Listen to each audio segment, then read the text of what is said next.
Hello, my friends from Green Group. Today we're going to read a book in Spanish. Sí, hoy vamos a leer un libro en español y este libro se llama Así suena mi trompeta y está escrito por Mo Williams. Comencemos. Gerardo escuchó un grito por ahí. Así suena mi trompeta y se volteó a ver quién era el que gritaba. Pues era su amiga, la cerdita, que le dijo: Gerardo, Gerardo, siéntate, siéntate, siéntate, Gerardo.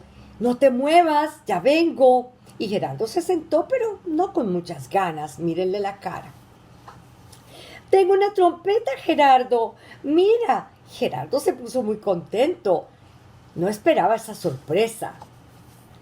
¿Quieres escuchar cómo suena mi trompeta? Sí, por favor. Él pensó que Cerdita sabía tocar muy bien la trompeta. Acá voy.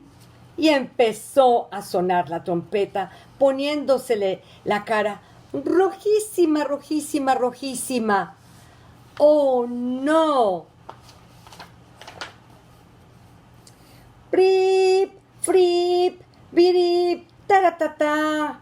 Y Gerardo pensaba, eso no salió nada bien. Y ella esforzándose todo lo que podía. Esto estuvo mejor. ¡Prin! ¿Mejor? Mira el pobre elefantito, las orejas arrugadas, la nariz arrugada, hasta casi que se le van a caer los anteojos. Y la cerdita esforzándose. ¡Drum! ¡Ay! Eso no es música. Cerdita, ¿qué te pasa? Por favor. Ya lo tenía un poco nervioso. Cerdita suena como mi tía Molly. Resfriada.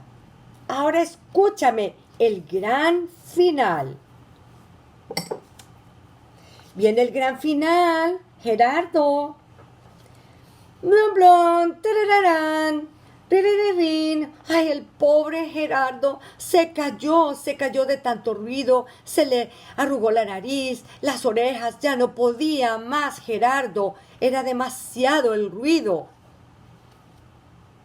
Entonces, ¿qué opinas de mi trompeta? El pobre elefante estaba tirado en el piso y Cerdita, llena de amor, le volvió a preguntar: ¿qué opinas de mi trompeta? Tu trompeta es ruidosa y tu trompeta es brillante y es que tú sostienes muy bien tu trompeta y